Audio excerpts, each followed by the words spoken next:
Tfue squad is facing a ton of hate right now for not only bullying and harassing a member of their team, but even asking his thousands of viewers to contact an org to harass another player and drop him for landing at Tfue's spot. Did Tfue, Cloakzy, and Khanada take this too far, or is this just normal trash talk and no big deal at all?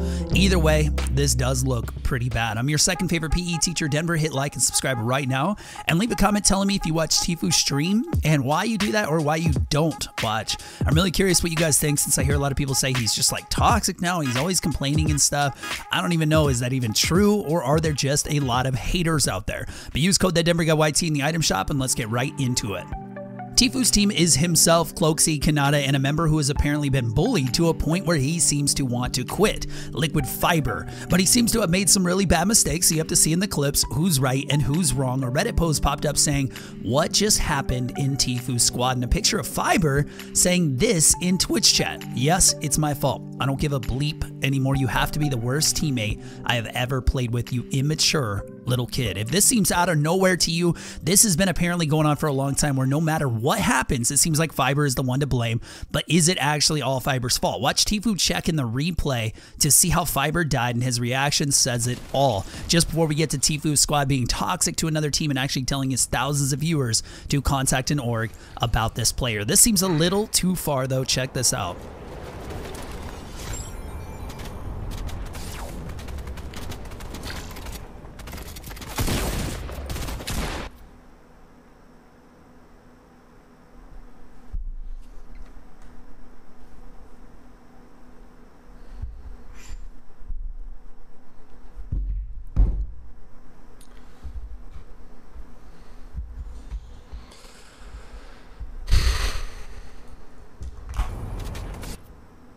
Fiber literally has a AUG, bro. Why is he like?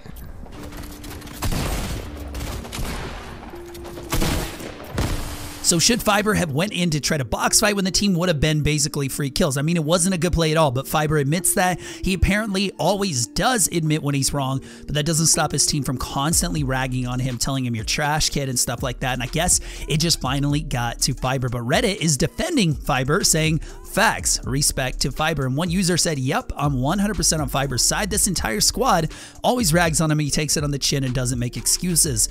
This squad is filled with egotistical maniacs, and Khanada is the most annoying kid I've ever listened to. Even Cloak is acting like a complete bleep bag. Tfue will never ever take blame, as we all know his ego is that massive. So if you're in a squad with him, you better be ready to take a ton of abuse." Wow. What do you guys think of that? Is that all true, or just someone who really hates Tfue? Fiber even said on Twitter, "Khanada has to be the most immature kid I've ever played with." And Benji replying with, "What happened? Someone give me some clips." And Fiber with, "I threw last game, took blame. This kid's still constantly bickering and saying, OMG, this guy is so bad." But this tweet was since deleted by Fiber, so maybe he was just mad at the time. He didn't actually mean all that, but this was just the start. And now we'll see Tfue's squad getting extremely toxic to another team, to the point where Tfue tells all his thousands of viewers to tell an org to drop the player from the org. This is insane and actually might break Twitch TOS and could result in a Tfue ban. Check this out. And then the other team actually reached out to fans to tell people how upset they were by it and their side. Take a look. That's crazy. That's actually nuts to think about. Those guys are signed to an org, by the way. Holy shit.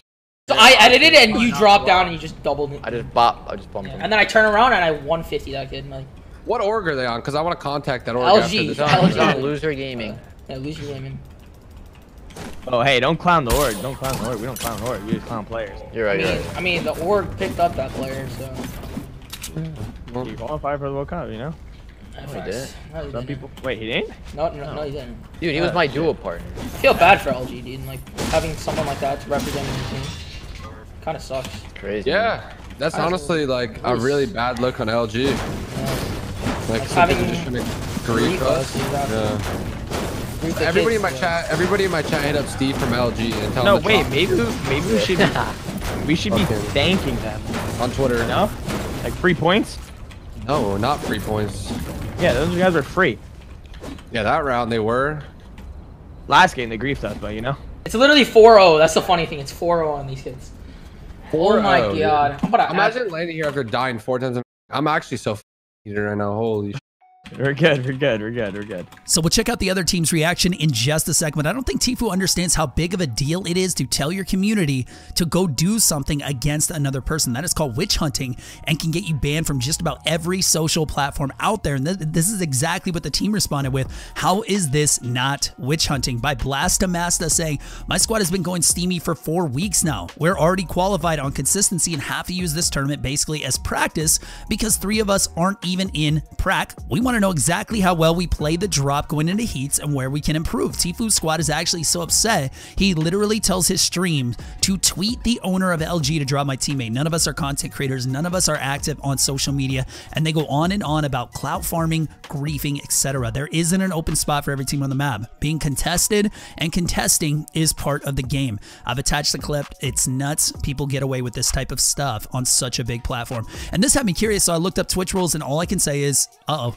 Tfue might actually be in trouble for this. Here are the Twitch rules, and you can read all about harassment if you want to. You guys know what it is. Right under all of this, though, it says bullying, such as repeated name calling or attempts to embarrass someone with the intent to harm, and abusing someone based on their employer, organization, or other affiliation. I don't know what that sounded like to you guys, but the words spoken specifically were loser gaming instead of luminosity gaming. How could they have picked up such a bad player? And for fans to contact Steve, the head of LG, and have a player dropped from the org. So this is actually turning pretty serious and could result in a ban if Twitch wants to take action against this. The last rule, and one you can't do anywhere basically, is brigading. You can see here, report brigading is against Twitch's TOS. So with Tfue telling his fans to do that fall under report brigading? Is he telling his fans to report this player's actions to the head of LG? Let me know if you guys think yes or no. Speaking of, I reached out to Steve just now as I'm making this video, and I'm hoping he gets back to me in time. If so, I'll let you guys know what he said.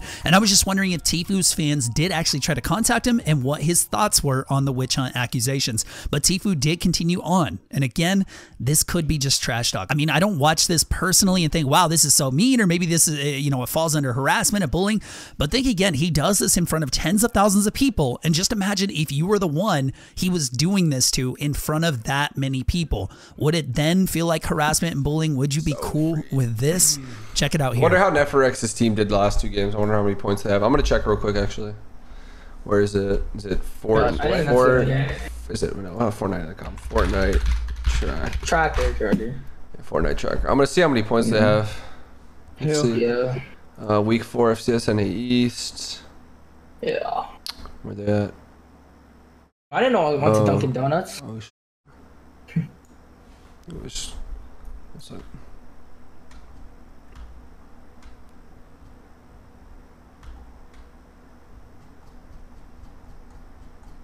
Oh wow, that's. What's up? Wait, that's not right. I think you have to refresh it, right, Tfue? Really? I don't think that's right, Tfue. You have to refresh it, dude.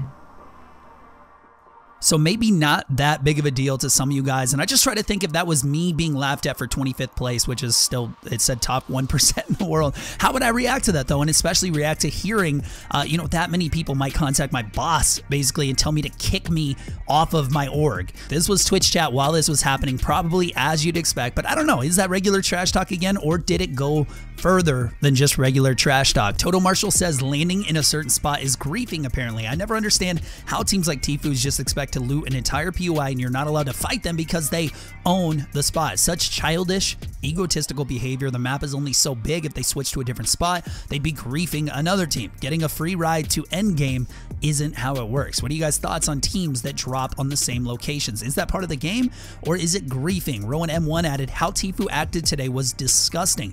You have to have a certain amount of a superiority complex to think that someone should be dropped from their org for landing at the drop spot they've been practicing for weeks just because you coincidentally land there. And I don't know if it was coincidence or not, but it does seem a little over the top to have him removed from his org because he landed at the same spot. But someone actually asked specifically about why they kept landing there after dying so many times to Tfue's team, and Blaster responded and said, yeah, like I said, because of the dynamic that is pro Fortnite, we don't have the opportunity to get the highest quality of practice, so we knew going into it we'd use this as an opportunity to grow. Every game we did better, and by game 5 and 6 we killed them. If we had better practice available, we wouldn't have to treat these opportunities as such. For us, heats are way more important than the Sunday finals, and unfortunately it caused us 4 games to figure them out. So that makes sense, I guess. Instead of griefing, they were just trying to get practice since they haven't been accepted into the practice squad, and they started winning the fights in the end, so it sounds like it was worth it to them. Either way, guys, hit like and sub if you guys haven't already. Leave a comment letting me know if you haven't already. Of course, I asked like 10 times, but make sure, I'm just curious what you guys say. Check out my second channel too if you guys want a little change up from all this Fortnite news in serious matter. You know, it's a lot more fun over there. But anyways, search up This Denver Guy, or you can just click the card that pops up somewhere in this video. Thank you guys for watching, and I'll see you guys in the next video. Love, Denver.